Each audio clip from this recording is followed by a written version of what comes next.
love, life, and lessons from the past. Only at Dear Max FM with DJ Chin.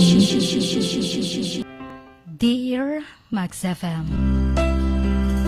Chin, pasensya na. Kung ito'y pangalawang sulat ko na po. Last na po ito, promise. Hindi po nakakasawa ang boses nyo. Masaya din po ako habang pinapakinggan ko po ang kwento ng buhay ko. Ako pala, si Eileen Yama.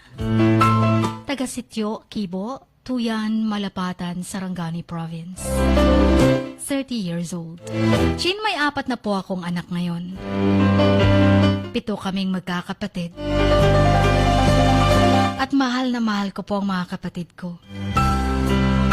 Kahit wala na si Mama, gusto ko lang magpasalamat kay Ate Irish at kay Ate Aisel, kay Kuya Richard. Salamat sa pagmamahal nyo sa amin, mga ate, kuya. Kahit wala na si Mama, pero nandyan kayo para sa amin. Sa'yo naman, Kuya Richard, tanggapin nating patay na si Mama kahit napakatagal ng mga panahong yon. Pero hindi mawala si Mama sa isip natin. Sa inyo naman, Irene and Richoy. Rin, salamat sa lahat ng pagmamahal mo sa akin. Mahal na mahal kita. At sa'yo, Choy, magbago ka na. Huwag kang puro bisyo at barkada ang inuuna mo. Sa'yo naman, Amy, gusto ko lang malaman mong hindi ka ibinigay ni Papa kay Auntie. Kung hindi sinabi ni Mama kay Papa nung hindi pa siya namatay. Chin, yan yung mga kapatid ko. Nararamdaman ko kasi na malayo ang loob ni Ami sa amin. Pero hindi ginusto ni Papang ibigay si Ami nung 1-year-old pa lang siya nun. Binigay kasi siya ni Papa kay Auntie kahit masakit para kay Papa nun na malayo ang bunso niyang anak. Yun kasi ang ibinilin ni Mama. Ami, kahit nagbago ka, mahal ka namin. Kahit magkakalayo tayo, lagi niyong tandaan, mahal ko kayo. At sorry, Chin, kung dito ko ilalabas ang lahat. Mahirap pala kung wala ka ng Mama. Kahit nandyan si Papa, pero may kulang pa rin. Nag-asawa na pa si Papa, pero si Mama pa rin ang hinahanap-hanap namin. Kaya gusto ko lang ding sabihin sa mga nanay dyan. May mga nanay dyan. Mahalin nyo ang mga nanay nyo. Dahil maswerte kayo kung kumpleto ang pamilya nyo. Pareho pala kami ng asawa ko, Chin. Wala din siyang nanay at tatay. Simula bata pa siya. Buti pa nga ako at may Papa. At message ko pala sa'yo, mahal. Mahal na mahal ko kayo. Kahit nasa kabilang buhay ka na. Hindi ka mawala sa puso ng mga anak mo. Palagi ko pinagdarasal na sana'y bigyan ako ng mahabang buhay pa para makasama ko ang mga anak ko.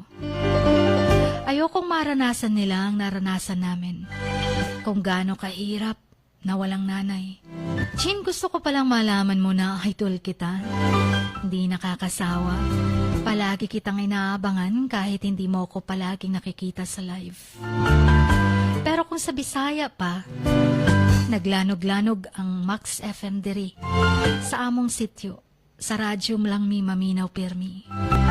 Bukid man good mi, Chin. Hanggang dito na lamang at maraming salamat po sa pagbabasa ng liham ko. God bless at ang inyong kamax, always, Eileen.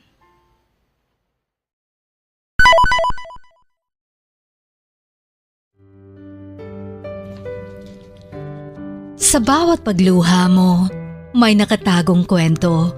Sa bawat ngiti mo, may gustong sabihin ng puso mo. At sa likod ng iyong halakak at maging sa pagkabiko mo, may mensaheng nakabalot sa iyong pagkatao. At ang tanging nais mo lamang ay mapakinggan ang mga ito ng buong mundo. Dear Max FM with DJ Chini. Life has got all those twists and turns. Stand up for what you believe in. What lies behind you and what lies in front of you pales in comparison to what lies inside of you. Dear Max FM with DJ Chini.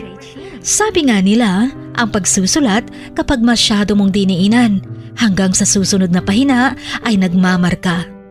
Katulad ng pagmamahal, kapag masyado mong ibinigay ang lahat, yung sakit na gawa ng nakaraan, dala pa rin hanggang kasalukuyan.